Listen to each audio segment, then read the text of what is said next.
भी झूठे लोगों को यहाँ से उखाड़ फेंकना है। अपने के नाम पे ठगी करते रहे वो लोग। विकास के लिए अपनापन होना जरूरी है। लोग जागरूक हो चुके हैं। संगठन हमारे ऊपर भरोसा जताता है।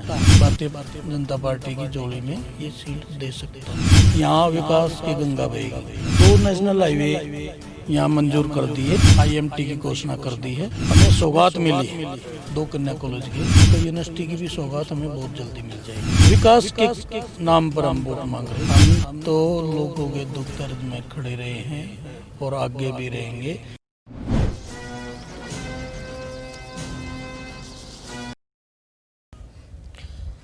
नमस्कार, मैं विकास और आप मेरे साथ देख रहे हो खबर तहलका। और आज मैं एक ऐसी शख्सियत से आपको रूबरू कराऊंगा और उनसे हमारा जो प्रोग्राम है सीधी बात, उनसे सीधी बात करेंगे।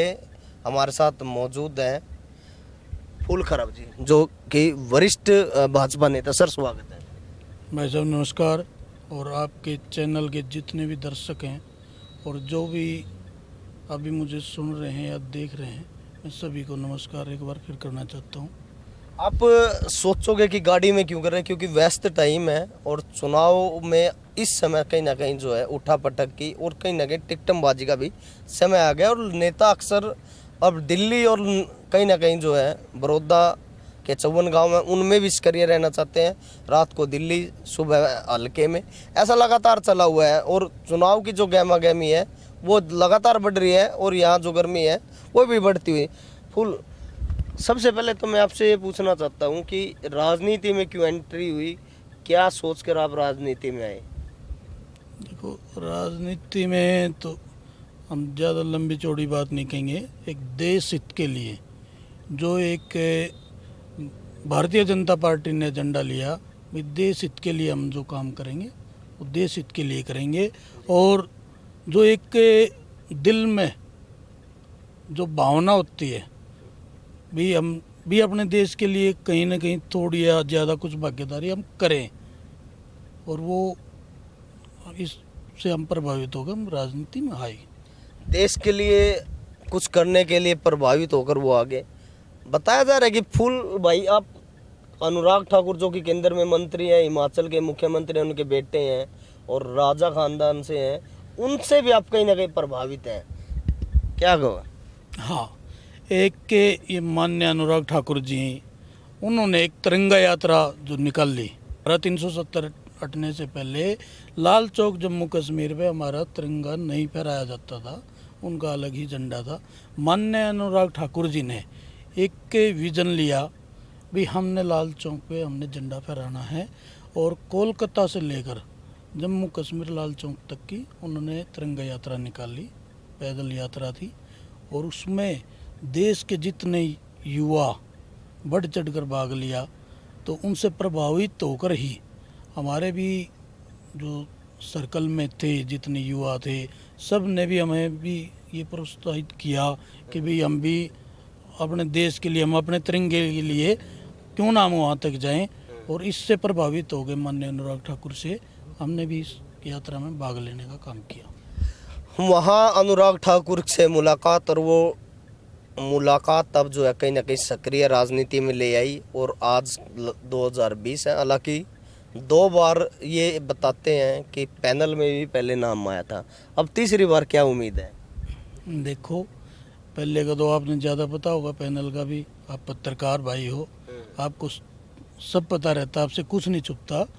और अब की बार अगर जो संगठन हमारे ऊपर भरोसा जताता है, तो हम संगठन की उम्मीदों पे खरा उतरने की कोशिश करेंगे। आपका भी गांव बड़ौदा हल्के में आता है और ये पूरी तरीके से ग्रामीण क्षेत्र है, तो आप लोगों से मिलते हैं तो क्या माहौल नज़र आता है? क्या आपको लगता है कि अब की बार किस प्रकार का लोगों का मन है?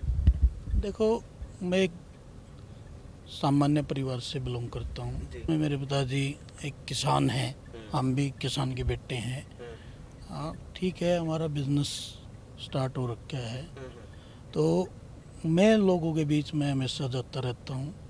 अपने गांव की गवांड की समस्या से अवगत हुआ आहिस्ता आहिस्ता, और ज़्यादा मैं पूरे विधानसभा में घूमना शुरू किया।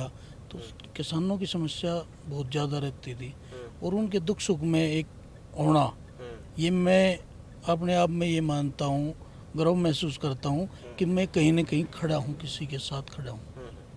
तो मिजाज क्या नजर आ रहा है, लोगों का मिजाज क्या है? देखो अब लोग जागरूक हो चुके हैं। पहले क्या था, कोई भी हमें आगे, पहले चौटाला की सरकार रही, 3-4 बार यहाँ से चौटाला का प्रतिनिधि चुना गया बड़ौदा हल्का से, और विकास के नाम पर कुछ नहीं मिला। अब पिछले 10 साल से भूपेंद्र सिंह हुड्डा की सरकार रही, अपने के नाम पे ठगी करते रहे वो लोग, वोटों की ठगी करते रहे। यहाँ की नौकरियां भी जाके कलोई हल्के में वहाँ देने का इन्होंने काम किया है, और अपने अपने के नाम पर सिर्फ और सिर्फ हमें धोखा मिला। यहाँ विकास आप पूरे बड़ौदा हल्के में घूम घूम कर देख सकते हैं।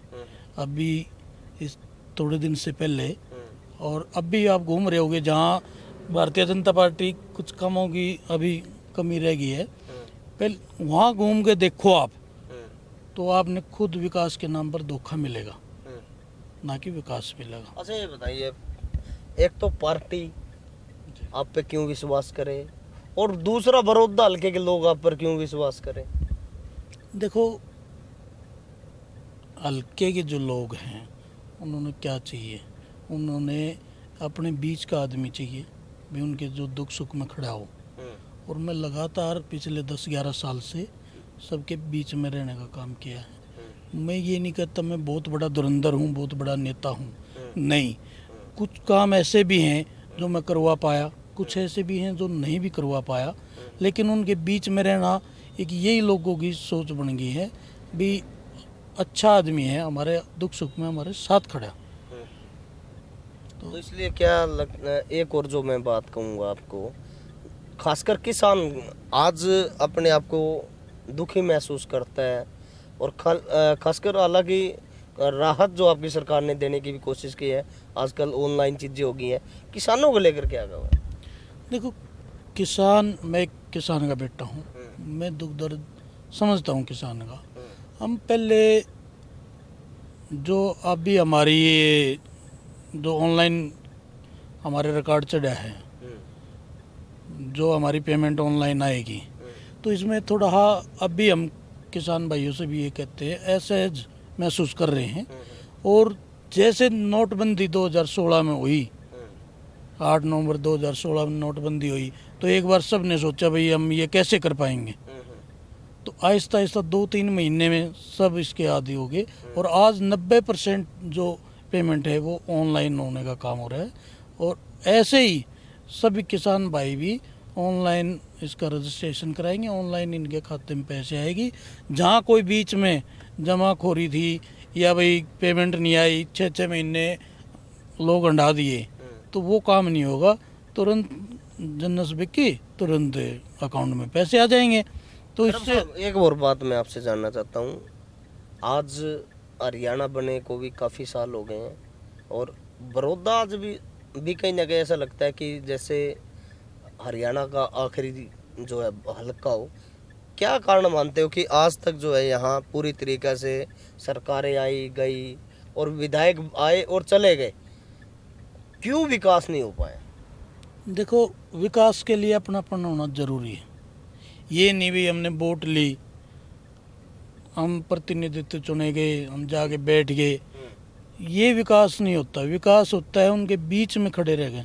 प्रतिनिधि पब्लिक ये चुनती है कि हमारे दुख सुख में खड़ा रहे, हमेशा हमारे काम करे, हमारी गलियां पक्की करे, हमारा पानी लाने का काम करे। तो इस बात ने जो प्रतिनिधित्व यहाँ चुने गए हैं, उन्होंने इसके ऊपर ध्यान नहीं दिया। अगर ध्यान देते तो अब ये पिछड़ा हुआ इलाका कहते हैं, तो ये नहीं होता। कहीं ना कहीं जो नेतृत्व की बात आती है, नेतृत्व विहीन कहीं ना कहीं हल्का रहा, इसे मानते हो? पिछले 6 साल में क्या लगता है बड़ौदा की 10 और तस्वीर में कोई बदलने का काम हुआ है? हाँ बिल्कुल हुआ है।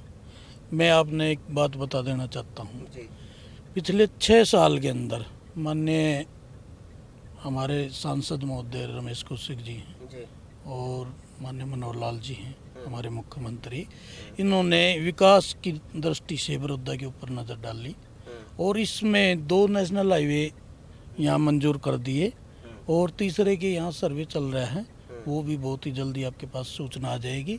और विकास का माध्यम जो है वो इंडस्ट्री जोन है, इंडस्ट्री आना है। वो भी श्री रमेश चंद्र कौशिक के प्रयासों से माननीय मुख्यमंत्री जी ने यहाँ अभी IMT की घोषणा कर दी है और यहाँ लोगों के बीच में रोजगार लाने का काम किया। और रोजगार सबके बीच में आ गया तो लाजमी है यहाँ विधानसभा की भी तरक्की होगी, आसपास के इलाकों की भी तरक्की होगी और युवाओं को रोजगार मिलेगा। इससे खुशी की बात हमारे लिए क्या हो सकती है।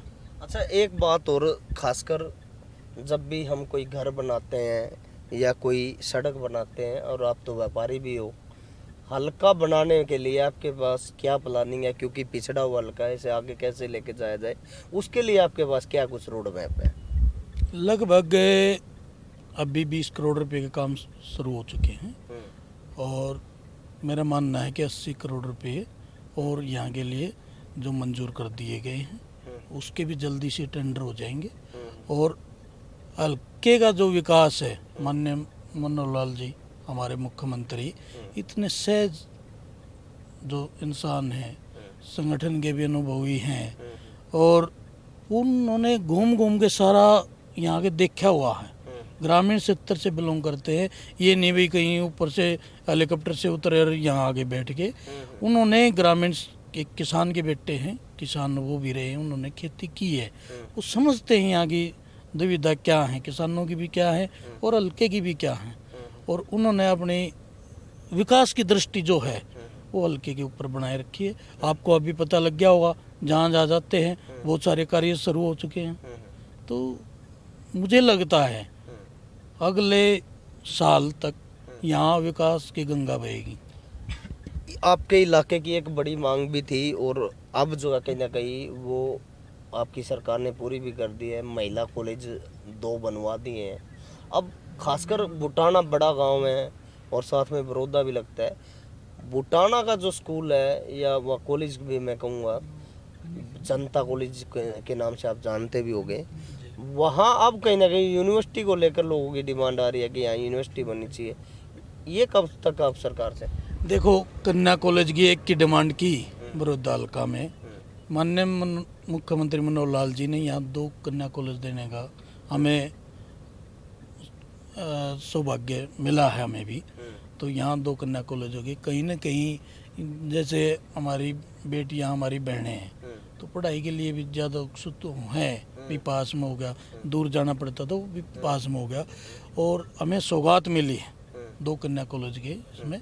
और आने वाले समय में अगर हो सका तो यूनिवर्सिटी की भी सौगात हमें बहुत जल्दी मिल जाएगी। फूल गर्भ जी, अब तैयारी की बात है क्योंकि चुनाव की गहमा गहमी अब आपको पता है, नज़दीक चुनाव आ गया, कभी भी चुनाव कमीशन डेट के लिए भी घोषणा कर सकता है। तो अब हल्के में आपकी तैयारी की बात करें तो तैयारी कितनी है? देखो, तैयारी तो हम पिछले 10 साल से 11 साल से करते आ रहे हैं। और तैयारी ये नहीं है भाई हमने चुनाव ही लड़ना, हम तो लोगों के दुख दर्द में खड़े रहे हैं और आगे भी रहेंगे। चुनाव लड़ना या ना लड़ना एक अलग विषय है, ठीक है। अगर भारतीय जनता पार्टी का अगर मुझे अच्छा सिपाही मानती है और मेरे ऊपर भरोसा जताती है तो मैं भारतीय जनता पार्टी की झोली में ये सीट दे सकता हूँ। इस चुनाव को बीजेपी यानी गठबंधन धर्म का युद्ध मान रहा है, धर्म की लड़ाई मान रहा है, आप इसे क्या मानते हो? नहीं, ऐसा तो कुछ नहीं है कि धर्म युद्ध है। विकास के नाम पर हम वोट मांग रहे हैं और विकास आपने कहीं ना कहीं होता हुआ नजर आ रहा है। कितनी चुनौती मानते हो? देखो, चुनौती तो है ही नहीं। अब यहाँ की बड़ौदा हल्का की जो जनता है वो जागरूक हो चुकी है। उन्होंने एक विजन बना लिया भी झूठे लोगों को यहाँ से उखाड़ फेंकना है। अपने अपने के नाम पर जो ठग रहे हैं उसको हम यहाँ से उखाड़ फेंकेंगे। और ये आप भी आपने महीना 1.5 महीना 2 महीने की बात है, आपने पता भी लग जाएगा। चौधरी अभय सिंह चौटाला इनेलो के प्रधान महासचिव हैं और आजकल बड़ौदा की राजनीति में काफ़ी उथल-पुथल उनके उसमें वो मचाए हुए हैं। आजकल में आपने सुना होगा उनका एक बयान भी था। बयान ये था कि जो यहाँ के जाट हैं, खासकर क्योंकि जाट बहुल्य क्षेत्र है, 52% वोटर या मतदाता वो जाट हैं। तो जो जाट आंदोलन हुआ था, उस आंदोलन में जो बच्चे जो मरे थे, अब कहीं ना कहीं एक बड़ा बयान उन्होंने दे दिया कि यहाँ के जाट अब बीजेपी को और खासकर जेजेपी को माफ नहीं करेंगे। इसका चुनाव में भी असर रहेगा, क्या कहो? नहीं, ऐसे तो बोलते रहते हैं, क्योंकि ये जात पात का जो चुनाव लड़ते हैं, जो खेल खेलते हैं, वो अब नहीं चलेगा यहाँ बड़ौदा में, नहीं चलेगा। उन लोगों को समझ आ जाना चाहिए, और अभी समझ नहीं आया तो 2 महीने के अंदर अंदर यहाँ की जनता उनको समझा के भेज देगी उनके घर। बड़ौदा के लोगों को क्या कहना चाहोगे? देखो, मैं तो यही कहना चाहता हूँ, मैं भी एक किसान का बेटा हूँ, एक जमींदार परिवार से बिलोंग करता हूँ, और यहाँ के दुख सुख में सबसे अवगत भी हूँ। मैं सभी से हाथ जोड़ कर यही निवेदन करता हूँ कि भाई वो आदमी ना देखे, वो विकास देखे, और विकास के नाम पर वोट करें। ये थे हमारे साथ वरिष्ठ भाजपा नेता हैं और युवा भी हैं, और कुछ करने की भी क्षमता मैं कहूँगा है, और प्रयास भी कर रहे हैं। हल्के के विकास को लेकर लगातार लोगों के बीच रहते हैं, और अपनी बेबाक बातों के लिए बड़ौदा में ही नहीं पूरे हरियाणा में जाने जाते हैं। और अनुराग ठाकुर परिवार से इनके अच्छे ताल्लुकात हैं, और वो नज़र भी आते हैं, और पिछले 10 साल की जो सक्रिय राजनीति है वो उनके नेतृत्व में करते हैं। अब दिल्ली इनके लिए नज़दीक है, वो दिल्ली इनके लिए कितना काम आती है फिलहाल ये तो समय ही बताएगा। अब बड़ौदा चुनाव में जो कहीं ना कहीं गर्माहट है, वो चुनाव की ओर इशारा कर रही है। लगातार तेज खबरों के लिए देखते रहे खबर। तहलका सर, आप हमसे आपने बात की, और आपका बहुत बहुत धन्यवाद, बहुत बहुत शुक्रिया। नमस्कार। और मैं एक बार फिर आपके दर्शकों से और आपसे और जो भी आपका जो चैनल देख रहे हैं सभी से एक बार फिर नमस्कार करता हूँ। हरियाणा से जुड़ी खबरों की तह तक जाने के लिए सब्सक्राइब करें खबर तहलका, बेल आइकन को प्रेस करें।